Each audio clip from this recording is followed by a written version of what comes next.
was a series called Landmark Books, and I can't remember who put it out, one of the big publishers, and it was like the story of Betsy Ross and the American flag, the story of Thomas Jefferson. And I remember reading one called The Story of the U.S. Marines, and that just fascinated me, you know.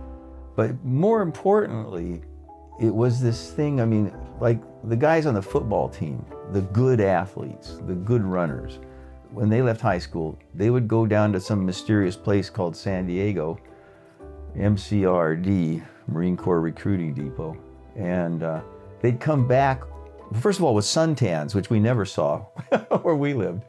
And they would, I swear to God, they looked like they were 4 inches broader in the shoulder and 2 inches taller. And they would literally swagger up and down the main street of our little town, Seaside, Oregon, which was a logging town, a little town of about 2,500 people. And I'm 15, 16 years old, and I'm just thinking to myself, I don't know what that is, but I want some of that. So I went to the Marine recruiter, and I'm talking to the Marine recruiter. I'm 18, and I say to him, I said, I've read, books about the Marines, and I've seen John Wayne, The Sands of Iwo Jima, and I know what the Marines do. They land on beaches and all that sort of stuff. But I said, do they do anything else? And he looks at me and says, oh yeah. He says, we guard all the embassies all over the world. I went, really? You mean like in Paris? And he said, absolutely. And I can swear to God, this is what went through my mind. I went, well, the odds are you won't get Paris, but you'll surely get Madrid or Rome. Sign me up. So it's a combination of those things. And then there was the draft. It was patriotism. I mean, I grew up in a time when virtually everybody's dad and uncle was in what they called the service. We don't call it that anymore. We call it the military today. And I think that that's an enormously important change in our language. And there was that sense of, the draft was like the income tax. No one likes to pay their taxes. Nobody wanted to get drafted.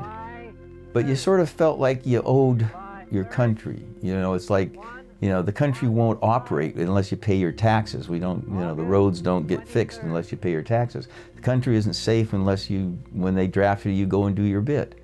That was the feeling at that time, and that was the late 1950s, early 1960s.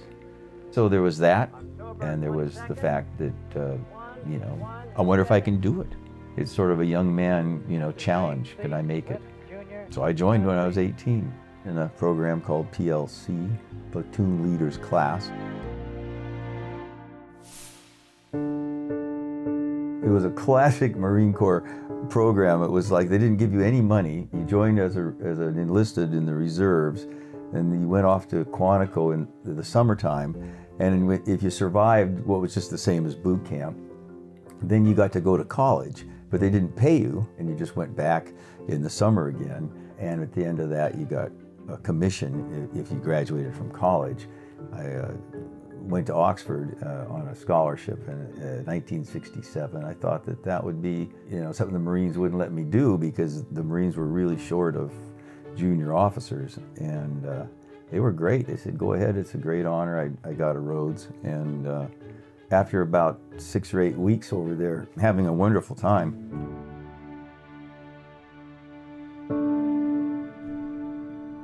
I just felt guilty because this little high school I grew up in, 6 boys died, about 70 served in the Vietnam War. And the high school was about, 400 kids, so 200 boys. I mean, it was pretty amazing. And I just felt guilty.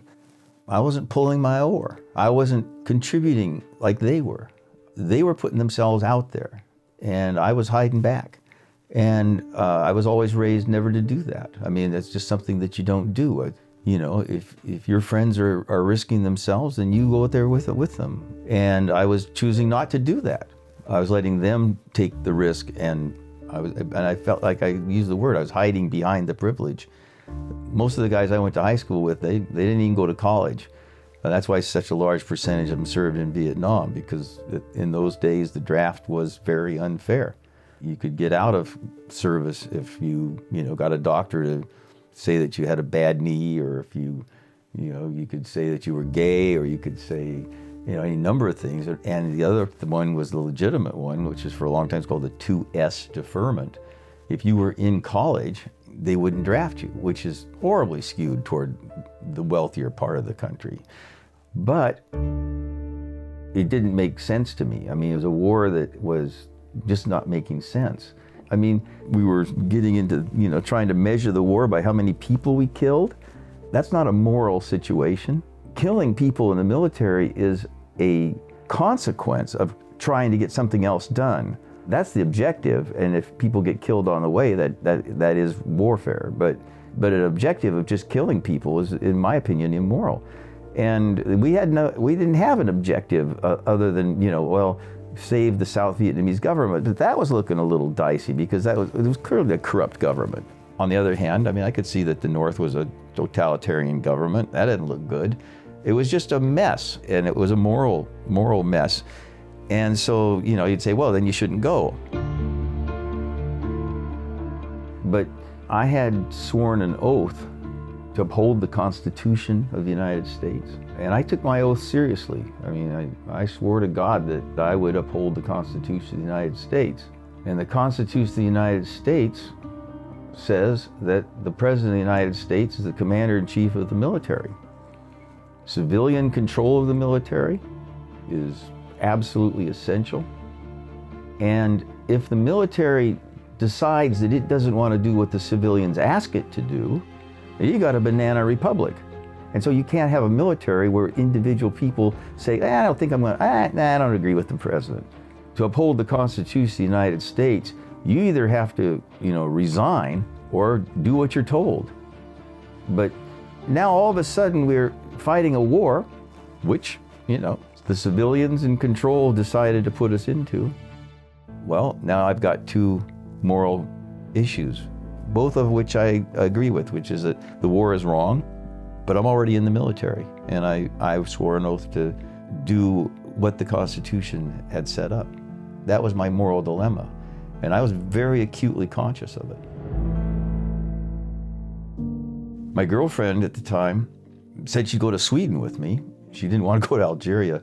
Algeria was taking deserters, and I wouldn't have been a draft dodger, I'd have been a deserter. That's one step above that. So I have to admit that that's a little bit scary too. So that would have hindered me a bit. My friend was just deciding to turn in his draft card as a protest. And we spent this really long night, just like I tell people, I said, I have the feeling that we were sort of hovering over a single candle. I know that's not true, but the feeling of it was the two of us, just the two of us in this single light in this dark room, us trying to decide what to do. We're 23 years old, I was 22 then, I think. And we're trying to decide what to do in a terrible dilemma.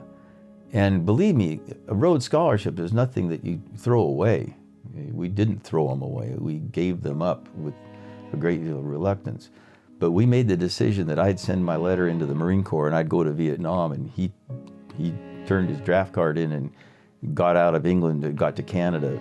So he took off, I think, a couple days after that decision. And I was, Marine, was back in America in the Marine Corps on active duty. A lot of people ask me, how do you feel about the guys that went to Canada? I'm going like, they at least acted, most of them with honor. So I think that the issue was being true to your moral position, but it wasn't easy. And I think, people would like to think that those kinds of decisions are easy. I just felt ultimately I just couldn't stay there hiding and look myself in the mirror.